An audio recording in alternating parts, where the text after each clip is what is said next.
I'm Jim Greenwood, President and CEO of the Biotechnology Industry Organization.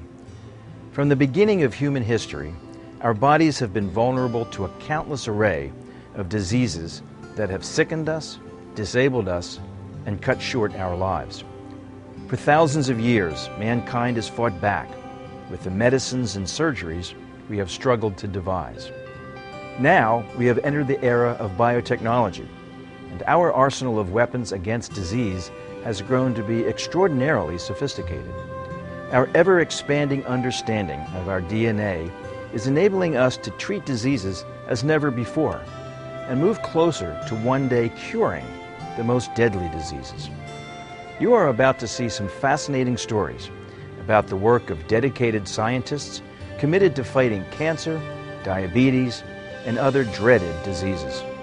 For the next hour, I invite you to meet some remarkable patients and see how today's biotech scientists and companies are working to turn despair into hope. We start with the beginning of life.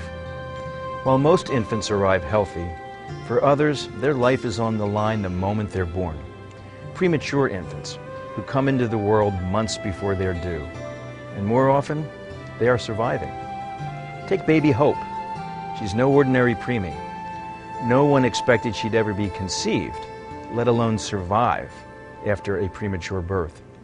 Thanks to extraordinary biotech medicines, she did.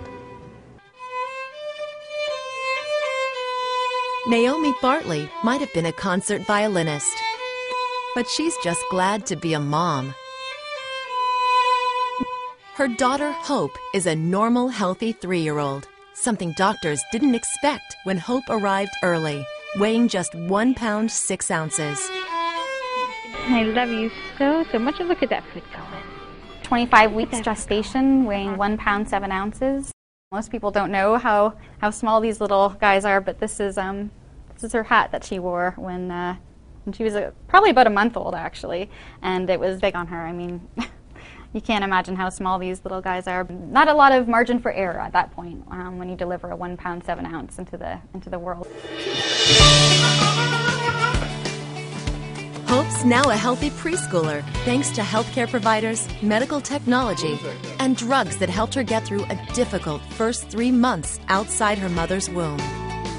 We had an amazing team. We called them the Dream Team in the NICU. Luckily, she was able to benefit from some improved ventilator systems, which helped reduce her chances of having any scarring in the lungs. Luckily, she didn't have any brain hemorrhaging. She stopped breathing and we'd have to resuscitate her. It was a really long go. It was 111 days that she was in the NICU. And in that time, she gained weight, and when we took her home, she was about 5 pounds.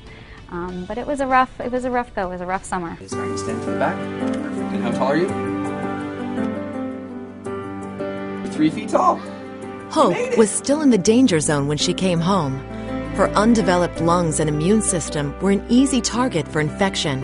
One of the biggest premature birth fears, RSV, a respiratory virus that can cause severe respiratory illness in premature infants. We had Hope get her monthly shots, and that helped alleviate some of the worry for the RSV season.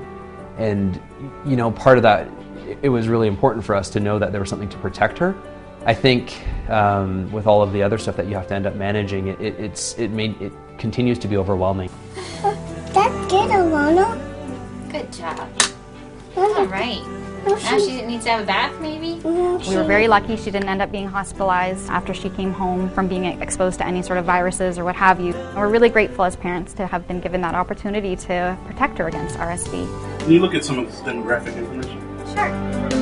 Naomi works in clinical research and was so impressed with the drug that helped provide protection against severe RSV disease for her child that she came to work for the company that created it. But long before that, Naomi and her husband never had hope for becoming parents. In her own childhood, Naomi had leukemia, a bone marrow transplant, and full-body radiation. I was 7 years old. There's a lot of side effects from being given such a high dose of radiation and total body radiation as well. I started developing cataracts, some endocrine dysfunction, and some cardiac issues as well. So later on, when I was getting into my teenage years, they started having those discussions about the fact that I'd most likely be infertile. And so that was something that, with marrying my husband, was just something that we had kind of put into the plans, that we would probably adopt a child and that I wouldn't be able to have children on my own. So that was just something that they had discussed. They were very open and candid about it.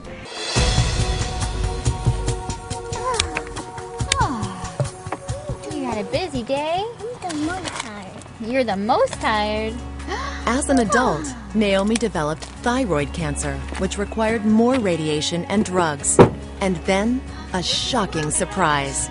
There's a pick which. Where?